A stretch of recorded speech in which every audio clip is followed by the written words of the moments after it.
आप एक्सपेक्ट क्या करें, क्या स्पेशल पैकेज की तरफ हम बढ़ रहे हैं क्योंकि डिमांड बहुत है।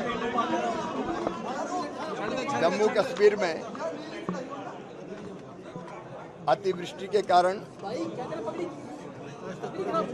भयानक आपदा आई। हमारे गृह मंत्री आदरणीय अमित शाह जी पहले यहाँ दौरा करके गए थे और कृषि और ग्रामीण विकास मंत्री के नाते आज मैंने भी खेतों में जाके हालत देखी, किसानों से बातचीत की। आपदा भयानक है। 3-3, 4-4 फीट सिल्ट जमा हुआ है खेतों में। एक फसल तो बर्बाद हुई ही है, लेकिन दूसरी फसल भी कैसे किसान ले पाएंगे, सवाल इसका खड़ा हो गया है। संकट की इस घड़ी में माननीय प्रधानमंत्री जी और केंद्र सरकार पूरी तरह से जम्मू कश्मीर की जनता के साथ है और कोई कसर नहीं छोड़ेंगे पीड़ित जनता को सहयोग करने में और संकट से निकालने में। संकट बड़ा है और किसान की अगर फसल बर्बाद होती है तो केवल फसल बर्बाद नहीं होती, उसके बच्चों का भविष्य बर्बाद होता है, उसकी जिंदगी तबाह होती है। लेकिन इस संकट के पार निकाल के किसान को ले जाएंगे, गरीब को ले जाएंगे, जम्मू कश्मीर को ले जाएंगे। और इसके लिए केंद्रीय टीम ने यहां दौरा कर लिया है। केंद्र का एक विशेष दल आया था जिसने प्रभावित क्षेत्रों का दौरा किया है। राज्य सरकार भी सर्वे करवा रही है। राज्य सरकार का मेमोरेंडम भी अभी आएगा, अभी पहुंचा नहीं है, और उसके आधार पर जम्मू कश्मीर को भरपूर सहयोग किया जाएगा। लेकिन कुछ चीजें जैसे मकान लोगों के टूट गए तो ग्रामीण विकास मंत्रालय की हमारी योजना है प्रधानमंत्री आवास योजना। अभी 5100 कुछ मकान राज्य सरकार ने बताए हैं कि पूरी तरह से टूट गए हैं। उन मकानों को बनाने के लिए राशि दी जाएगी। 1,30,000 रुपया प्रधानमंत्री आवास योजना के अंतर्गत, लेकिन टॉयलेट और मनरेगा की मजदूरी मिला के 40,000 रुपया और होंगे। तो एक मकान बनाने के लिए राशि। एक और संकट है कि जो सिल्ट जमी है वो कैसे हटे। तो किसानों ने ये मांग की थी कि जिसका खेत उसकी रेत। अगर किसान को रेत हटाने दी जाए और उस रेत का उपयोग कर लेने दिया जाए तो किसान ये काम कर लेगा। तो जम्मू कश्मीर की सरकार ये फैसला कर रही है।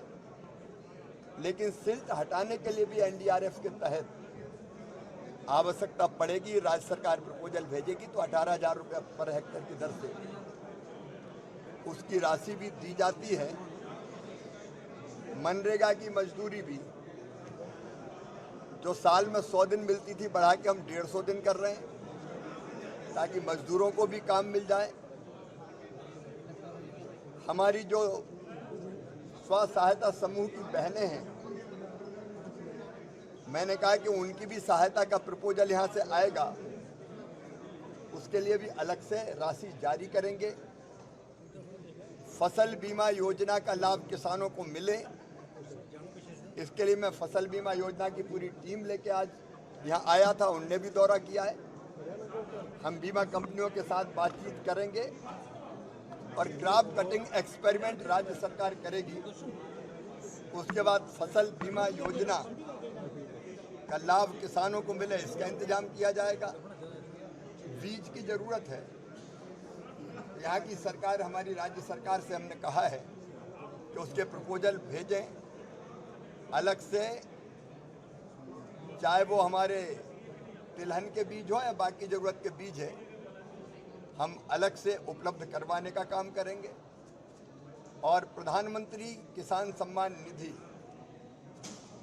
की एक किस्त हम एडवांस में किसान के खातों में डालेंगे ताकि उस पैसे का अभी बोनी में वो उपयोग कर सके।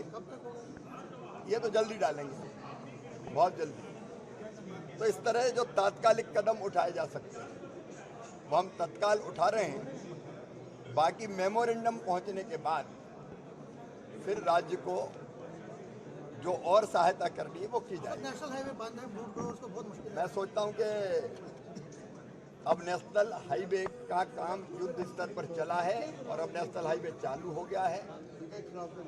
मुगल रोड से भी ट्रैफिक जारी है। और परफेक्ट करने के लिए जितनी तेजी से काम हो सकता है हमारा मंत्रालय कर रहा है। जीएसटी धन्यवाद। संशोधन का कितना फायदा होगा किसानों को? जीएसटी की दरों में जो कमी की है वो पूरे देश के समाज के हर वर्ग के लिए ऐतिहासिक है, लेकिन किसान की दृष्टि से अगर देखा जाए तो चाहे ट्रैक्टर हो, हार्वेस्टर हो, थ्रेसर हो, कंबाइन हार्वेस्टर हो या कृषि के बाकी यंत्र, सब में मिला के 18 और 12% जो जीएसटी लगती थी वो घटा के 5% कर दी गई है। अगर 35 हॉर्स पावर का ट्रैक्टर आप देखें तो उस पर 43,000 रुपया किसान को बचेंगे और बड़े ट्रैक्टर पर और ज़्यादा राशि बचेगी। कंबाइन हार्वेस्टर पर 1,35,000 रुपया तक की राशि किसानों की बचेगी। बागवानी के लिए जो छोटे ट्रैक्टर होते हैं उन पे भी 23,000 रुपया बचेंगे। तो अलग अलग कृषि यंत्रों पर जो किसान को लाभ मिलेगा वो सचमुच में अभूतपूर्व है और 22 तारीख से ये घटी हुई दरें लागू हो जाएगी। धन्यवाद।